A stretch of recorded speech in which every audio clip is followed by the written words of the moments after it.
নমস্কাৰ, শুভ সন্ধিয়া। আজি 2025 বৰ্ষৰ শেষৰটো দিন, সেয়েহে ভাবিছোঁ আজি 4-5জন লগ লাগি ডিচেম্বৰ মাহৰ শেষৰ দিনটো এটি সৰু পাৰ্টিৰে বিদায় দিম বুলি ভাবিছোঁ। সেয়েহে তিনিআলিত থকা মনোৰঞ্জন দাসৰ মুৰ্গীৰ দোকানত আহি গ'লোঁ লোকেল মুৰ্গী ল'বলৈ। 4 কেজি মুৰ্গী ল'লোঁ। এই মুৰ্গীখিনি কাটি আছে।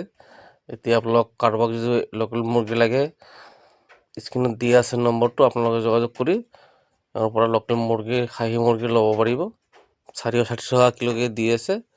আচ্ছা, ৰাতিটো কেনেকৈ পাৰ্টি কৰোঁ এইটো অন্য এটা ভিডিঅ'ত দেখাম। মুৰ্গীখিনি ৰান্ধাৰ প্ৰচেছটো দেখাম। এতিয়া আপোনালোক কাৰোবাক যদি মাংস লাগে, আমাৰ ডুমো ভাইৰ লগত ওৰফে মনোৰঞ্জন দাস লগত যোগাযোগ কৰিব পাৰিব। আৰু ইয়াৰ ধুনীয়া ধুনীয়া মাংস, আৰু মাংস কাটাত খুব ভাল, খুব ধুনীয়া। সেয়েহে বছৰটো শেষৰ দিনৰ সকলোলৈ শুভেচ্ছা আৰু ধন্যবাদ জনালোঁ। Thank U.